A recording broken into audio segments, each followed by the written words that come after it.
இந்திய வீடுகளில், அதுவும் நடுத்தர வீடுகளில் தங்க நகைகளை ஆசைக்கு வாங்குவதை விட அவசர தேவைகளுக்கு அடமானம் வைத்துக் கொள்ளலாம் என்று வாங்குவது தான் அதிகம். பங்குச்சந்தை, மியூச்சுவல் ஃபண்ட் போன்றவற்றை தெரியாத செய்யாத வீடுகளுக்கு தங்கம்தான் முதலீடு. இந்த நிலையில் தங்க நகை கடனில் புதிய கட்டுப்பாடுகளை முன்வைத்துள்ளது இந்திய ரிசர்வ் வங்கி. இது மக்களுக்கு கடும் அதிர்ச்சியை ஏற்படுத்தியுள்ளது. 2024ஆம் ஆண்டு செப்டம்பர் மாதம் ஒரு சுற்றறிக்கை இந்திய ரிசர்வ் வங்கி வெளியிட்டிருந்தது. அதில் கடன்கள் வழங்கப்படுவதில் சில முறைகேடுகள் நடக்கின்றன என்று கூறப்பட்டுள்ளது. கடனில் முறைகேடுகளா என்ற கேள்வி எழலாம். உதாரணத்திற்கு, விவசாய கடன்களுக்கு வட்டி விகிதம் ஒப்பீட்டளவில் குறைவு. அதனால் விவசாயி அல்லாதவர்கள் கூட விவசாய கடன் வாங்குகின்றனர். ஆனால் அந்த கடனின் நோக்கமான விவசாயத்திற்கு அந்த கடன் தொகை பயன்படுவதில்லை. நகைக்கடன்களை எடுத்துக்கொண்டால் கடன் காலத்திற்கு பிறகு தங்க நகையை அசலும் வட்டியும் செலுத்தி மீட்க வேண்டும். ஆனால் வாடிக்கையாளர்களோ அசலை கட்டாமல் கடன் கால இறுதியில் வட்டியை மட்டும் மீண்டும் மீண்டும் கட்டி நகைகளை மறு அடமானம் வைத்து விடுகின்றனர். இதனால் அவர்களுக்கு நகையை மீட்க வேண்டும் என்கிற எண்ணமே வருவதில்லை. வங்கிகளும் இதை வைத்து தங்களது தங்கம் போர்ட்ஃபோலியோ அதிகம் இருப்பது போல காட்டுகின்றனர். இந்த நிலையில் ஒருவேளை சர்வதேச சந்தையில் தங்கம் விலை குறைந்தால் வங்கிகளுக்கு இது பெரிய அடியாக மாறும். இதையெல்லாம் கட்டுக்குள் கொண்டு வரும் விதமாகத்தான் இந்திய ரிசர்வ் வங்கி புதிய கட்டுப்பாடுகளை விதித்துள்ளது. இப்போது இந்திய ரிசர்வ் வங்கி வெளியிட்டுள்ள உத்தேச வழிகாட்டில் தங்க நகை அடமானம் வைக்கப்படும் தங்க நகையின் 75% மதிப்புதான் கடனாக வழங்கப்படும் என்று கூறப்பட்டுள்ளது. ஒரு தங்க நகையின் மதிப்பு ரூபாய் 100ஆக இருந்தால் இனி அந்த நகைக்கான கடனாக 75 ரூபாய் தான் வழங்கப்படும். கொரோனா பேரிடர் காலத்தில் இருந்து அந்த நகைகளுக்கு 80 ரூபாய் வரை வங்கிகள் மற்றும் நிதி நிறுவனங்கள் கடனாக வழங்கி வந்தது. அது தற்போது குறைக்கப்பட்டுள்ளது. இந்த விதிமுறை செலவு மற்றும் வருமானம் சம்பந்தமான இரு வகை கடன்களுக்குமே பொருந்தும். செலவு வகை கடன் என்றால் மருத்துவம் போன்ற அவசர தேவை கடன்கள். வருமான வகை கடன்கள் என்றால் முதலீடு செய்ய வாங்கப்படும் கடன்கள்.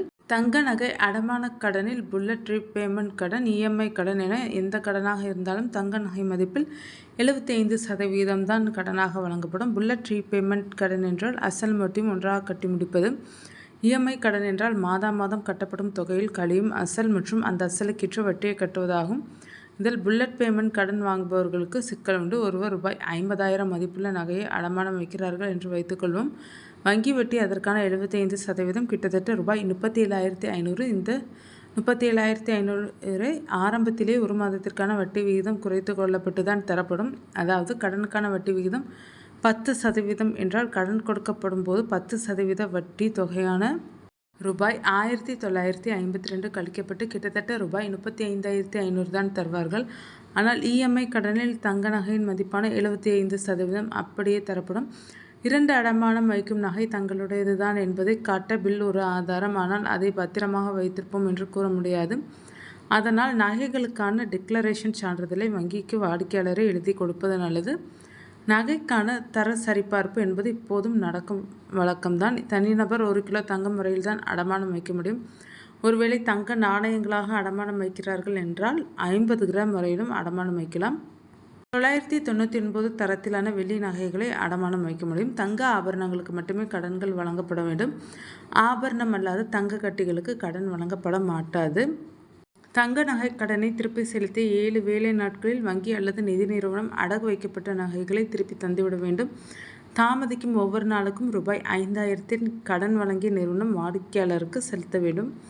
ஏலத்திற்கு நகைகளை கொண்டு போகும்போது எழுத்துப்பூர்வமாக அது குறித்து வாடிக்கையாளருக்கு கட்டாயம் தெரிவித்திருக்க வேண்டும். அப்படி செய்யவில்லை என்றால் வாடிக்கையாளர்கள் வங்கி மீது வழக்கு தொடுக்க முடியும். ஒருவர் 18 கேரட் தங்க நகையை அடமானம் வைக்கிறார்கள் என்றாலும் அந்த நகையின் தரத்தை 22 கேரட்டாக கருத வேண்டும் என்று கூறப்பட்டுள்ளது. 18 கேரட் 1 கிராம் தங்கத்தின் விலை ரூபாய் 7,000 என்று வைத்துக்கொள்வோம். அப்போது 18 கேரட் 10 கிராம் தங்கத்தின் மதிப்பு 70,000.